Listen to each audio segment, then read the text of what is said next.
My next guest is Matthew Ebert. He is a human-centered leader with 20 years of experience in education, primarily focused on school leadership in urban settings. Matthew's consulting is grounded in his experiences as a teacher, director of academic innovation, academy leader, and a decade of successful leadership at a public charter school. Throughout his leadership tenure, Matthew has developed teams that exceed expectations, consistently achieving strong results. He is committed to cultivating healthy work and learning environments in which individuals feel seen, heard, and valued. In addition to helping team members consistently attain their personal and professional goals, Matthew has facilitated dramatic and consistent growth in student achievement in both Baltimore and Boston and metrics focused on academic achievement and school climate. Matthew's leadership is based on the idea that we are all here to take care of one another. Welcome to the podcast. Thank you so much. Thanks for having me. Well, we'll start off with a question I ask everybody. Tell me about a time when you were in the trenches and managed to crawl out. Yeah. So I think the closest I can get to a real trenches story is during my first few years in Baltimore City. We were in a swing space while our building was being built, and during that time, we were in a part of a building that hadn't been used in a long time, and the rest of the building wasn't in use. So when it Mm-hmm. got really cold, um, alarms would go off. And those alarms would go off because we had literal pipes bursting. So we were Mm-hmm. all in the gym at one point, and it started to rain indoors. And we thought, oh, this is odd. And then we moved to the next room and realized it was raining everywhere. So pipes were bursting, alarms were going off. And it was during this week of polar vortex, frigid temperatures. And we had to get folks out of the building. And thanks to the folks next door, we were able to huddle in a different place. As we waited for emergency services to come, it was taking a long time. And we soon realized at that point in time, our building was not actually attached to emergency services. Oh no. Um, so when we talk about that, we are the ones we are waiting for.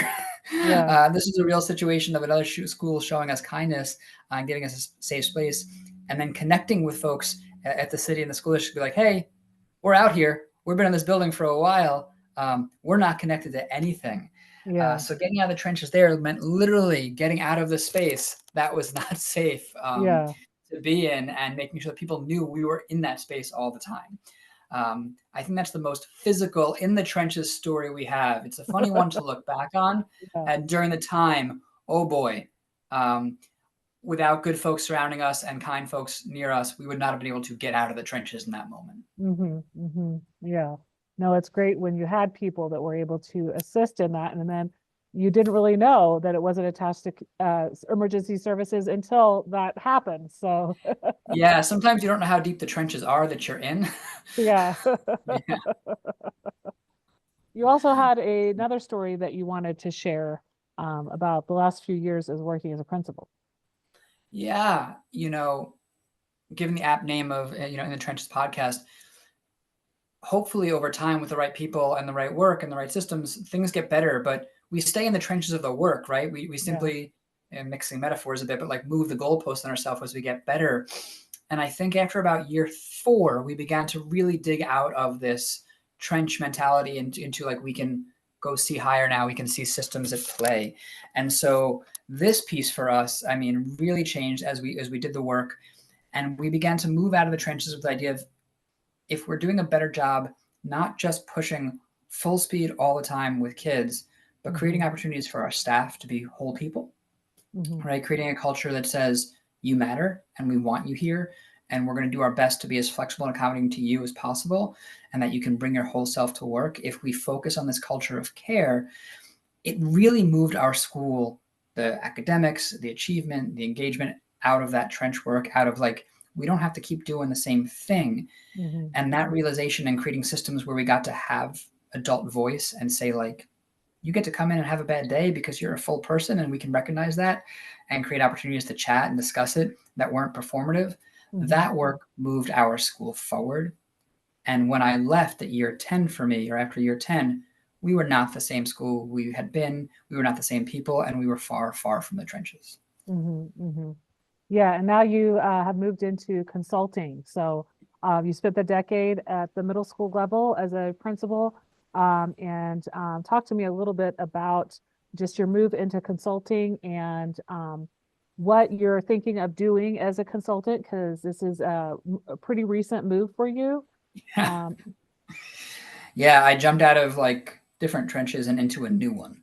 mhm, Where we like when we feel like we have no more mountain left to climb and we create a mhm, new mountain for ourselves. So I transitioned into this work to really hopefully bring what we did at our school out to more schools, mhm, right? mhm. So I'll be honest with you, and I talk about this in a lot of conversations. I do believe that school is irrevocably broken. Yeah, With systems for kids and adults, the disconnect between reality and what we do, and changing expectations, that it is a very tough place to be. yeah, And while there are really smart folks fixing things on the top levels and systems, my focus is that there are adults and kids in schools right now still in the system. And mhm, so you can do all that work to make things better in 20 years, but right now there are still folks operating, right? And up until July 1, I had been operating that system. And what we'd shown at our school was that you could make school more human for adults. And if you do that, you create space for that same kind of empathy and work for kids. yeah, And so in my consulting, I'm coaching school principals. I'm working in terms of strategic planning. I like to say in terms of coaching principals, like I'm walking with them. We're not just talking about the why, right? mhm, Because you and I mhm. both know that we're forced to talk about our whys quite a bit in education. Yeah, We're doing the work of like, okay, now how do we actually make the system? How do I move a principal out of putting out fires every day into creating opportunities for staff to lead, and so that they feel empowered and cared about? So we're doing that work. We do work around scheduling with schools and charter renewal. We do work with nonprofits around implementation programming, all of that good stuff and strategic planning. So that's the work we're doing. I've also had the opportunity to write for Edutopia and Edweek, and recently had my TED Ed talk published. mhm, mhm. So I saw that came out as a recording. It came out last week. So talk to me a little bit about how you got to speak on the TED Talk stage and Yeah, how that was recording. I've had a few guests on already that have done TED Talks, and one of the guests did the recording pretty much during when everything was shut down, so there was no mm, audience. So I did yeah, see that there must was have an been audience fun. in yours, and Yeah, you got some laughs out of them as well. yeah, So. yeah, yeah. That was the goal. So it's funny. Some folks have asked how we get these opportunities or how I get these opportunities, and the answer is to apply. Right? Mhm, Like I've had a lot of no's, but the TED Talk people said yes. I didn't know how somebody got a TED Talk. mhm, A friend and colleague of mine reached out and let me know that like they had applied, and I was like, oh, Google, like, how do you apply to a TED Talk? sure. And there's an application process for the TED Ed folks. So yeah, there's a process, and thankfully I was selected, and they do a phenomenal job putting you in a cohort. I was with incredibly accomplished people, and just the world's best coach in Bobby. And it's a several month process of writing and content and audience and what they're looking for and how to be yourself and be authentic and still hit the mark for TED. And so it's a pretty grueling process. A Mhm, lot of introspection, a lot of draft writing, and then after time, I got to record because again, it's post pandemic in New York City at Moonlight Studios with the mhm, fine folks at TED. And yeah, there was an audience of I don't know, a lot of people. Super nervous, super anxious, but really was able to hold it together and make it look like I knew what I was doing. And it mhm, was a fantastic experience that I think anybody who's got a good idea should absolutely apply to TED. And whether or not they get a chance to do it, it doesn't mean it wasn't the right fit. There's just lots of ideas. But I think the bar to entry is low in terms of application. And I highly recommend anybody with a good idea to give it a shot. mhm, mhm, mhm. And what is the title of your TED Talk? Well, I didn't name it, but they named it. Three strategies to affect the teacher retention crisis or the teacher shortage crisis. I should know it, shouldn't I? They can Mhm, Google my name, Matthew Ebert TED Talk. You'll find it. But yeah, my talk, I'll be honest, wasn't aimed at ending a crisis. mhm, I don't even like the phrase teacher shortage. sure. It's not accurate, right? The job is oftentimes insurmountable. The conditions are not okay.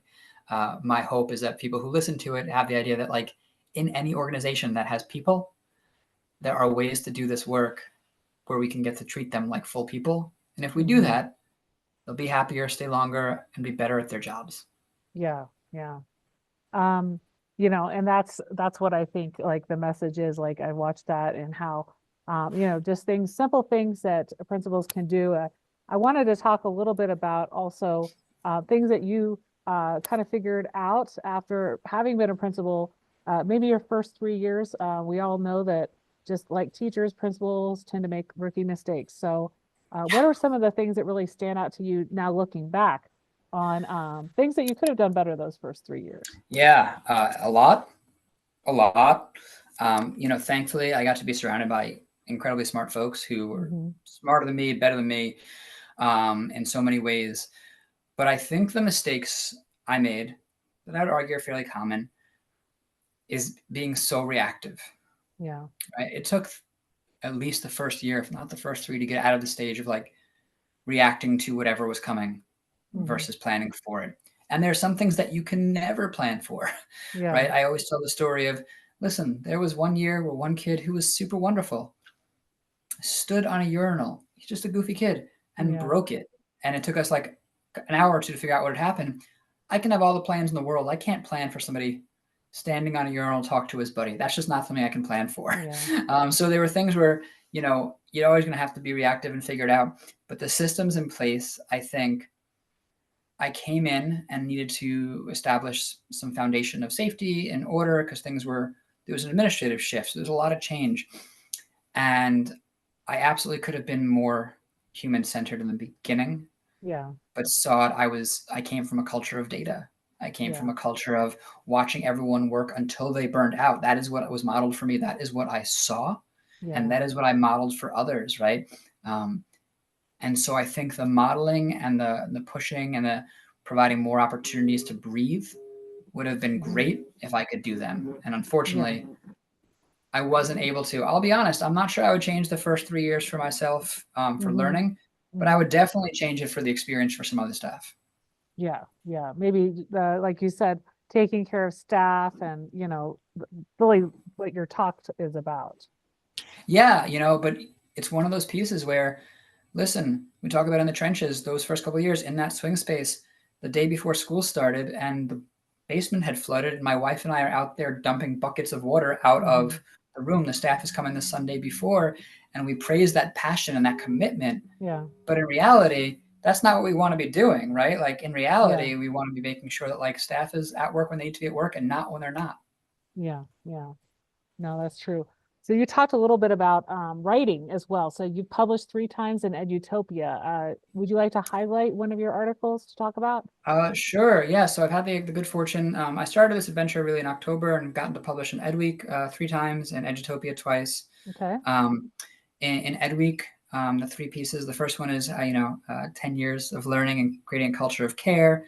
And then the other 2 pieces are about leaving, actually. Hmm. One, telling an excellent teacher it was time to leave, and one, knowing when it was time to leave for myself, right? Okay. Like, because I think a lot of time in school writing, we talk about here's how to fix this or here's how to do Yeah. this. And my focus is much more on it's all nuance and it's science and art. And, it's the people that make the place. So if we can talk more honestly and openly about that, I think it's better for everyone that there's no one size fits all. We all wish there were, Yeah. but there's no magic levers. There's no magic buttons. There's no secret sauce. It's Sure. meeting folks where they are and creating opportunities for them. And then my Hmm. Edutopia writing is a little more practical because that's Edutopia's jam. So one is about internal communications. We implemented Slack in our school so that teachers could really communicate quickly with everyone. That we had a whole 360 view of our work. Um, and then the other piece is about how to do one-on-one meetings that are non-evaluative and based around the idea of operationalizing care for staff and for each other so that principals can really know what's going on, but also be taking care of each other. Yeah, and going back to kind of like you said, your school, you knew it was time to leave. For example, even 2 years before you left, you told me in the pre-chat, Yeah. um, and that you announced it early so you could exit gracefully. And you left even though your school was doing well. Like you said, you had solid test results. Yeah. The focus was remaining on the adults. There wasn't a high turnover rate. So we all know like there's a lot of teachers who tend to leave within the first 3 to 5 years. What do you think is causing a lot of principals to leave, especially if they're in a school that is doing well like yours is. Yeah, I think part of it is the incorrect framing of the work, Yeah. right? Like Yeah. I think by calling teaching or principling, whatever education is, a passion is a mistake. Yeah. Because people leave other jobs and we don't give them a hard time or cry about it Yeah. or yell about it. People Yeah. change jobs, right? So for me, I'm honest to everybody. We had built the thing I wanted to build. It was, of course, someone could come make it better. It just wasn't going to be me anymore. And I had Yeah. the privilege of life and experience and a wonderful wife with healthcare to be able to make this leap and say, like, this part of my life is done. I've done good work surrounded by great people. Um, but the 2 years before, and I had been honest with my team, I was like, I don't know what comes next for us. There's Yeah. definitely things to improve. And then, I wanted more flexibility in my life to be with my 7-year-old and 4-year-old, right? And that was Yeah. important to me. And so I think when we talk about why do people leave, one, the job is impossible. True. I was at a wonderful place with 5 people who did my job for me so I could do the things Hmm. I wanted, surrounded by brilliant folks. What we ask of principals, you would never ask of other people. Be the Hmm. CEO, be the CFO, be the COO, right? Yeah. Be all those things.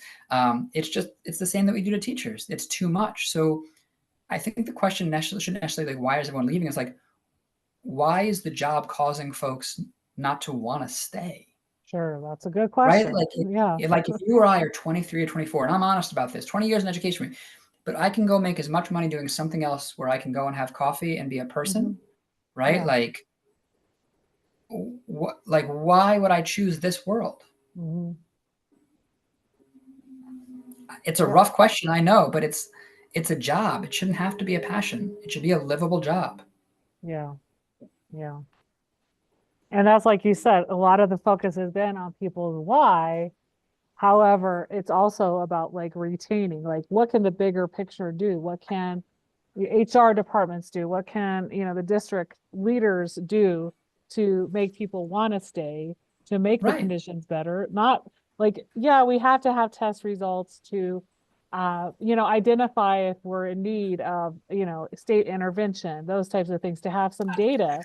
However, why However, so right? much Like to be focused? I Yeah. think let's be honest, right? My daughter's in school and she's fine and she's okay and she's pretty much school proof. But my Yeah. concerns about what harms are school going to do to her and what Yeah. stereotypes they're going to reinforce, not because the people are great, Hmm. right? But like the world is different than it used to be. School Hmm. has not evolved. It Hmm. has not. We are the slowest to change, Yeah. right? Like, and that includes the factory model for the adults. So we're asking the wrong questions about why there's a shortage. It's not a shortage of people who want to be teachers. There's a shortage of people willing to do the job for the pay and the conditions. Yeah. Yeah. I loved my people. And somebody else said this, so I'm paraphrasing them. There's an unhealthy trauma bonding that often goes on in schools Yeah. for adults. And that is accurate. We should not have to give more than 100% of ourselves to our job. Yeah. 100% should be enough. Yeah. And right now, for many schools, not every school, but many schools, for teachers, for principals, for counselors, for whoever, they're forced to give 150% and think that they owe the machine. Hmm. We don't owe the machine. We owe ourselves. And if we are able to take care of ourselves in a manner that's more healthy, then we are better able to serve others. But there has to be sacrifices. And I think the sacrifice should be we're going to work on making humans, right, take care of each Hmm. other Hmm. rather than burning out people year after year because the system burns people out. People don't burn themselves out.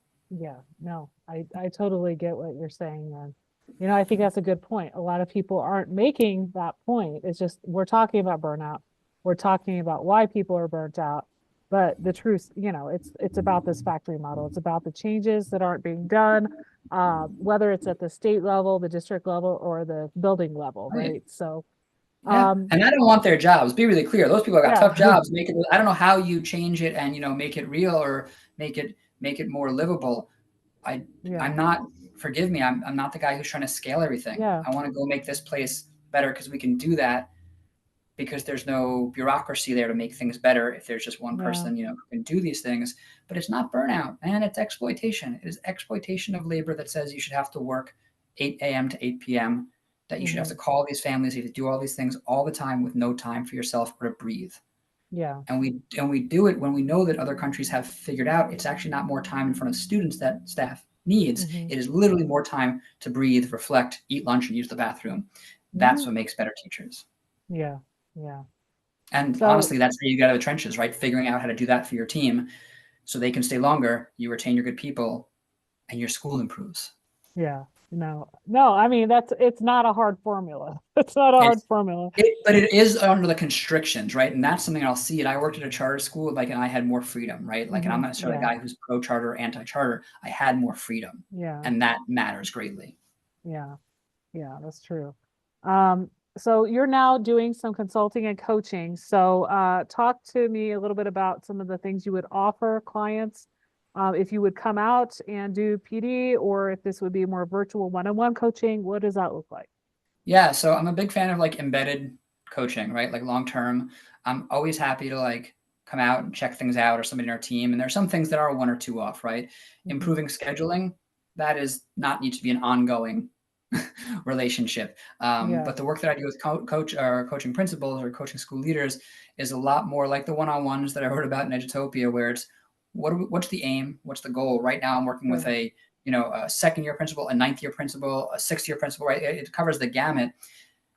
It's about getting back to the roots of like, what do you want to do here with your time, Yeah, right? I can help you implement things. I can be your network because you know what principals need? They need someone to talk to who understands the job, who won't judge them, and who can help them. yeah, In yeah, education, we're in a system where it's like, I can't complain to my boss because they evaluate everything. yeah, And I can't yeah. complain to my people because one, it's bad leadership, and two, it's usually about them, right? Hmm. Like we Hmm. need to save space. And so doing that is one of the major things. That's our major focus. The other services we offer are, like I said, the scheduling work, special education, um, kind of adjusting and fixing special education programs to make sure they're in compliance and giving folks what they need. We also do charter school renewal work and making sure the boards are functioning correctly. So we cover the gamut, but my personal work, the work that matters the most to me, is this coaching and having folks create schools that are a community, having folks create Hmm. schools that feel like they are a place where everyone has a voice that includes the adults. And Hmm. honestly, after 10 years of being a principal, I can speak from a place of, I don't know how to do it for everybody, but I know how we did it, and I can hear your story, and we can work together on that. Yeah, yeah. It sounds like definitely a wide variety of things for people that need some consulting around special education, because not a lot of people I've spoken to have that experience they can offer Yeah, services with. yeah, it's a quick way to get into trouble, and more importantly, it's a quick way to not serve our kids. Thankfully, some folks in our team in Boston and Baltimore are exceptional at it and have built systems and taught college level classes on here's how you do it. Hmm. Here's how you do it the right way and stay out of trouble, right? Yeah, And I was a yeah. kid in an IEP, so it means a big deal to me. Yeah, definitely. Well, we've talked a lot about just kind of your work leading from the charter school into now consulting, and your experience both uh, after you've left, but also what you did at the school level. Out of everything we talked about, what's one thing you'd like listeners to remember?